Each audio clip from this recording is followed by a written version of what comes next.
strike me down, I shall become more powerful than you could possibly imagine. Welcome back, everybody. This is Bulldog here. Today, we're going to do a retake of one of my most popular videos, and that is looking at the first cards that you should buy once you join Splinterlands. And I did a video a few months back looking at both some budget cards, some more expensive cards, and the bottom line is the market has drastically changed, and I think I need to redo that video. So I'm going to do it in a little bit different format here. What I'm actually going to do, what I've done is I've given myself a $100 budget and said if I was restarting the game right now, which I kind of am with my Dart Squirrel account, but if I was starting over, buying cards, what would I do with my first $100? So if you're buying, what's the first $100 I would spend? So I've given myself a $100 budget and I'm going to go buy cards, and these are going to be the cards that I buy. And now, if you don't have $100, you can also rent these cards pretty cheap. All of these cards are going to be very affordable on the rental market, so you can also go in there and rent them for much cheaper. I'm not going to have the exact rental prices up. I will have the cost to buy. But before we get started, I want to mention one thing. I am getting started on Twitch next week on Thursday afternoon, probably about 1 o'clock Eastern or so. The exact time isn't set, but I'm going to get started on Twitch, and what I'm going to do for my very first stream, we're going to have a huge giveaway. We're going to give away Untamed packs for every 25 users, or every 25 viewers we get. So if we hit 150 max viewers at one point, we'll give away 6 Untamed packs. We're going to give away a lot of Untamed packs. But what I'm going to do is I'm going to use my Dart Squirrel account. I'm going to rent all of these cards in this video, and you guys are going to get to see me go play with just these cards that I've mentioned. I'm going to put my money where my mouth is and take the Dart Squirrel account and go play with just these cards. So, that said, let's get started. That intro's been long enough. Let's jump over. Let's look at the cards that we've got. So what you're going to see down there at the bottom is the price this card was when I went through and made the video. I actually did the prices yesterday, but that's... surely they haven't changed too much in a day. They're pretty up to date as of now. So a few months from now, obviously this is going to be a little different. But one thing I want to say before I get started, I am not factoring in chaos and what could change with chaos here. So I want you guys to keep that in mind. This is if just getting started and playing to start playing the game today. Chaos is still, the actual cards might still be a couple months away. It's coming, it's going to change things, but I am not considering chaos in here and how that's going to change anything. This is just to play right now. So, sorry, we'll get started. Furious Chicken, one of the best cards in the game, the most expensive card I have here. It's taking up a decent chunk of my budget. The price actually has been dropping just a little bit. But it's the only 0 mana card in the game. And even though it does, at level 1, it's only got 1 health, it can't attack, it's just there to absorb an extra hit. Especially starting out when you don't have a lot of mana that you're working with in the lower levels with bronze, you're almost always going to have an extra spot available, or you're frequently going to have an extra spot available. You can put chicken in there, it can take a hit, and that's very useful. I've done a whole separate video, so on my I've got a whole video on lineup placement, and in that I talk about where you can put your chicken and why you might put your chicken in different spots. So if you want to know more about placing your chicken, go watch that video. But there's a lot that you can do with the chicken. It's a very valuable card. It's used even all the way to Champion League. After that, we've got another cheap card. This is Kelp Initiate, and I'm sorry, for some reason, whenever you copy these images over, there's a few cards that just don't show their stats. Kelp Initiate has 0 attack, 5 health. Again, a card that can't attack, but it's kind of like a better version of a little more expensive version of a chicken. It's for 5 health and only 2 mana. It's a very cheap tank, and I like to use this on my water magic team. And that, again, another team I've done a video on, by the way. But you can use that with just your starter cards. You can go get Kelp Initiate with starter magic cards, and it can make a big difference because you can get a decent amount of attack with Auric as the summoner. Throw a bunch of magic attackers behind, like a Kelp Initiate, a chicken, whatever it is. You're going cheap on the tank, so you can get a bunch of magic attackers behind them, and that can make a big difference on that water team and allow them to get some more of that damage out. And you can use it other places as well, and it's a card I still use up at Diamond League, because eventually it gets, as you level it up, gets a cleanse, which is useful, gets triage, which will heal a back line, so it even holds up well as you level it up, but it can be a very good card there. So, staying with the cheap cards here, Creeping Ooze. Creeping Ooze is a great card because, okay, kind of like Chicken, you've a lot of times got an empty spot and you put the Chicken in just to be another card. A lot of times you have 1 mana left over. You just got 1 mana left over. You've got 1 extra spot. You can put in Creeping Ooze, and it's just a card that can take a hit, and it's got slow. It can slow down your opponents. Speed is so key in this game. It's a vital stat, and being able to give -1 speed to all of your opponents is a pretty big deal for only 1 mana, so very, very useful. Remember, speed not only determines who attacks first, which can be very big in a turn order game like this. Speed is very big for attack order, but it also plays a large impact in evasion rates.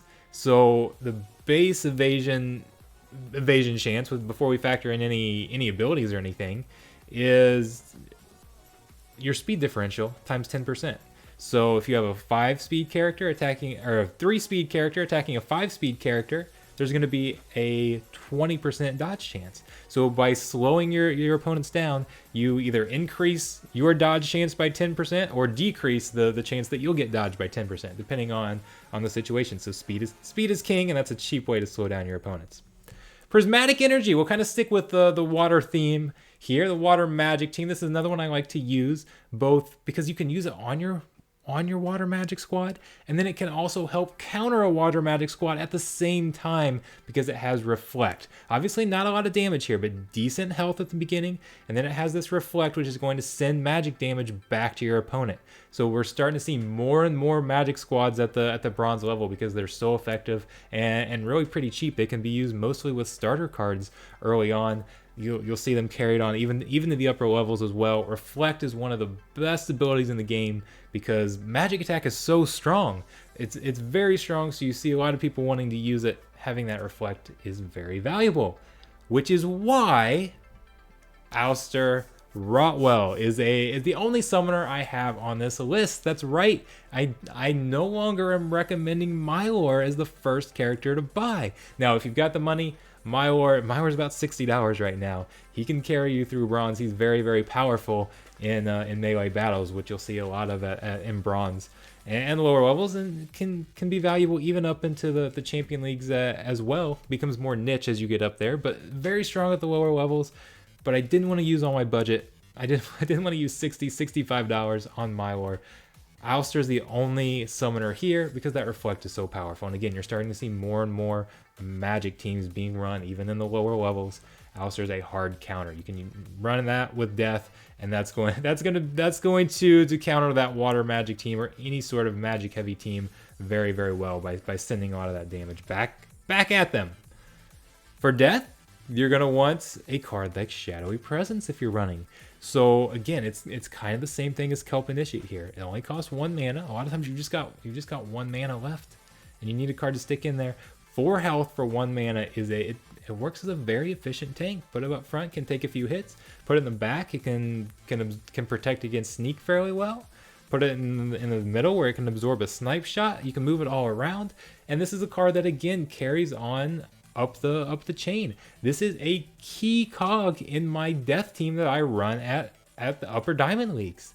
Those of you who have seen my stream have seen me use Shadowy Presence over and over and over again because he eventually gets strengthened, gives everybody more health. He gets Inspire, which is going to give everybody more attack. Those are great buffs with a decent amount of health for only 1 mana. It's a very, very efficient card and one I definitely highly recommend. Armorsmith. If you're wanting to get started with a life squad, this is one of the best ways to do it. Armorsmith can work very well in bronze. Last Darth Squirrel stream I did had to do a life quest, and Armorsmith was used in there pretty much every single time. He's got that repair, which can be very powerful. Repair is basically it's heal for armor is what it is. So it's going to recover armor as long as a monster has armor, that it can recover that armor and can help out a tank quite a bit. Again, for only 2 health, it's a nice little card to stick in there, and can really help you get started on a life team, or if you're trying to complete a life quest down at bronze. Armorsmith is kind of a key cog on that team. Speaking of healers, let's go on to Wood Nymph. Wood Nymph is very good. Previously, it was I said this was like the second second card you should buy. Go get Mylor, go get Wood Nymph. It's going to be hard for anybody that doesn't go magic to get through magic or ranged, and that can be hard to do at the bronze level sometimes to get a ranged heavy team or something like that. Wood Nymph is just it's a heal, and you've got some decent tanks even with just starter cards with on the Earth squad. So being able to heal is kind of important. This can really help your Earth deck significantly without going and spending a ton of money. Again, obviously, if you can go buy Mylor, then that's going to help your Earth team even more. But Wood Nymph is a nice little addition there, a nice little addition. Sea Monster, we're going with some water here today. Sea Monster is a very good starter card. Now I really like running the water magic team, but sometimes Sea Monster is a better option, having that heal. It's got now it is slow, unfortunately, but 4 attack, 8 health with a heal, that can be very powerful down in bronze.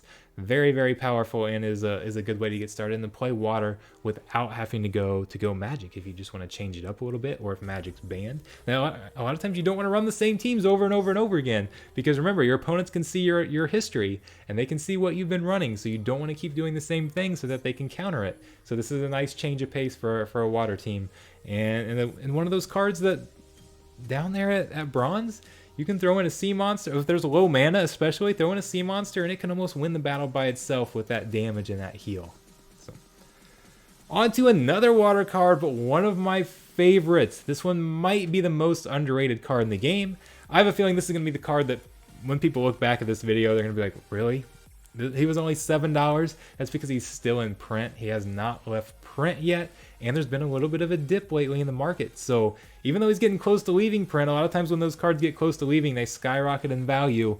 Everybody's a little bit afraid to buy right now, so they haven't been buying Axemaster. But Axemaster is so good. So what that ability does, there's a double strike ability there. So he's hitting for 2 damage twice with decent speed, 4 speed at level 1, 5 health, and he's just doing a lot of good damage. And you compare it to, we compare it to like Mythica Headhunter, who is an Earth character, that Earth monster that's cost 8 mana, 4 attack, 5 speed, 5 health. So very similar. When you consider that his attack's basically doubled, he's doing a total of 4 attack. Very, very similar stats.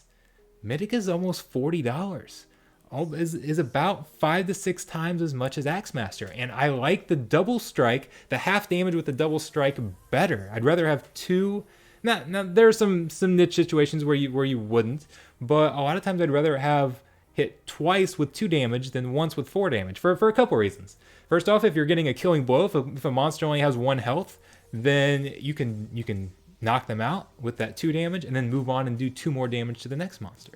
Or if they have armor, let's say they've got 1 armor. It's always frustrating when you get a big attack on somebody, but they've got 1 armor, and all it does is take away that 1 armor. Here, you can take away the armor with the first attack, and then hit their health with the second attack. So I like that double strike, and it can be very useful. So I really like this card.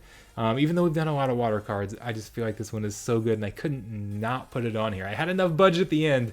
I had to stick this one on there. But we've got a few more. We've got our first fire card, Fineas Rage. Fineas Rage is a card that, again, the stats don't show up. It's got high health. We've high health and 2 melee damage with reach.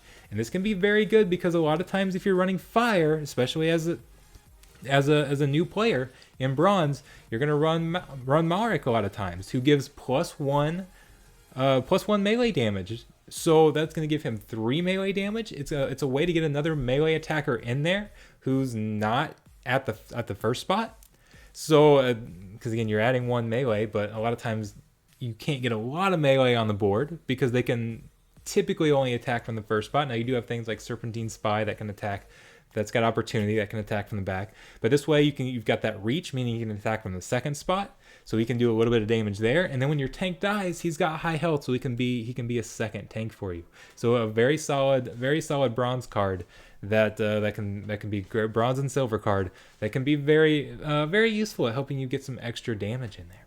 And then finally, our last card that I was able to fit in here is the Cube. I literally just did a video on the Cube. My last strategy video was on using the Cube in Poison. Not just using Cube, but it was on the Poison The Noxious Fumes rule set, and Cube is very, very valuable there. Now, he doesn't get the heal until later on, and if you're just buying these, you don't have, like, I recommend Kitty Cube to get a heal in there.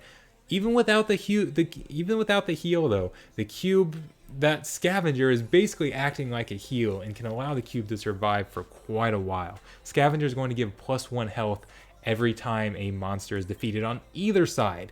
So if you have, so you start with 8 health here at level 1, there's up to 12 monsters on the board. So if you can have 10 of them die off, that's going to add 10 health of basically 18 health. If you're on something like Noxious Fumes, a lot of times the other cards on the other side just can't survive that long. So Cube can still be very useful in Bronze and can just be a nice little tank. Can be a nice little tank even in normal matches. So it is a card that I definitely highly recommend. So that's what we've got. Those are the top, let's see, what was that, 12 cards. I technically could have fit a 13th card in there. There are a few cards out there that are less than 64 cents. I could have gotten a few in there, but I didn't want to force that and feel like people were thinking, oh, that's a card you must go get. And I was just sticking them in there because they barely fit on their budget. There's nothing magical about that $100. It's an arbitrary number that I chose. So I didn't stick a 13th card in there. But this is what we got, and go out, get these cards, or even just rent them. Again, they're not going to be that expensive if you rent, but if you're starting on a budget, these are some of the best cards to look at. Come by Twitch on Thursday, and you can see me running just these cards plus the starter cards, and we can see how far we can go. We can see what we can do with that. And I think you guys will be impressed at how well you can do with just this little set of cards and how little it costs to rent. It does not cost a lot to get started with this, and this can really get you a little jump start playing the game if you're not going to go out and get Llama, Yoden, some of those cards that are multiple hundreds of dollars, or even Mylor that's $60, something like that. It's just not feasible for everybody. I know I recommended a lot of those cards with my first guide, and yeah, if you can afford them, absolutely go get those cards. But I think this video right here with these recommendations will appeal to a lot more players that are trying to get started without having a huge budget. So this is what we've got. If you've got any questions, let me know. Those of you who have been playing the game and have different opinions, certainly let me know. There are some other cards I considered. Yeah, I mean, there are certainly several others that I could have put in here. And I'm curious to see what you guys think as well. So be sure to check out the comments for some other players' recommendations. Let me know how you're doing with these cards if you go out and get these and play through the game. And let me know how far you get, what you're able to climb up to. I look forward to hearing from you guys. I will be seeing you later. Thanks.